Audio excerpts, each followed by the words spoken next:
We know, the iPhone 14 series hasn't long hit the shelves.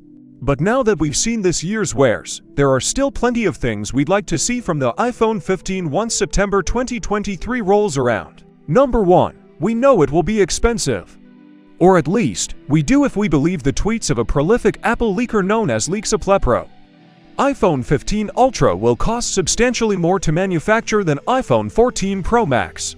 That cost will almost certainly be passed on to purchasers. The price for the iPhone 14 was raised over the previous model, outside of the United States at least, and if we're looking at another rise for next year's flagship, that's one pricey phone. Number 2. Everyone gets a visit to the Dynamic Island. This year's iPhone 14 Pro devices debuted the Dynamic Island, Apple's fancy term for the camera cutout at the top of the display. Rather than just leaving a gap for the sensors, Apple has rolled the shape into iOS. The Dynamic Island can expand to show widgets, timers, and quick controls.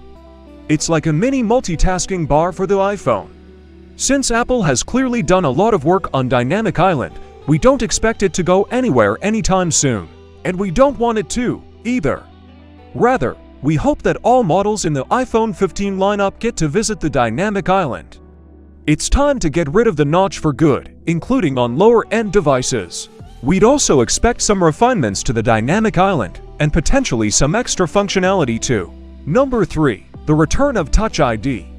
As people have been masked up over the past couple of years, Face ID has shown a glaring flaw. It needs to see your face.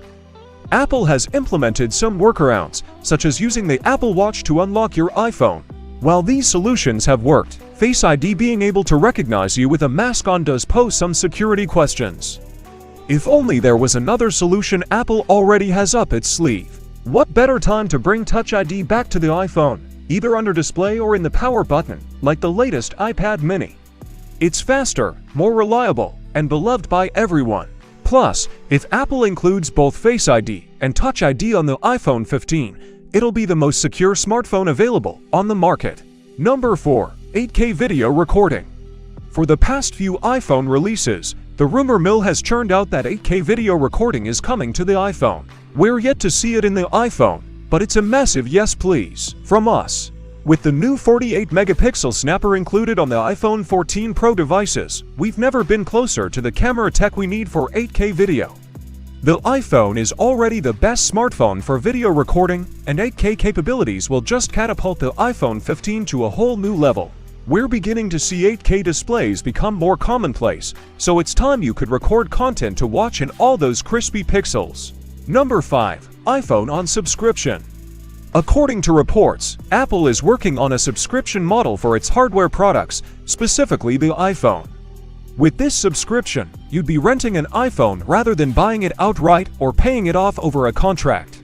With a subscription like this, you may actually end up saving money on your iPhone package. Apple could throw in all the bells and whistles too. Think your iPhone, AppleCare, and Apple One all in one monthly subscription. Apple wouldn't need any extra tech to make this work, and we're still hearing that it could roll out later this year. While we're not so sure Apple will get the service out in time for the iPhone 14 series, we see no reason this wouldn't be ready to launch alongside the iPhone 15 next year. That's it. If you liked the video, then I ask you to subscribe to the channel and like this video.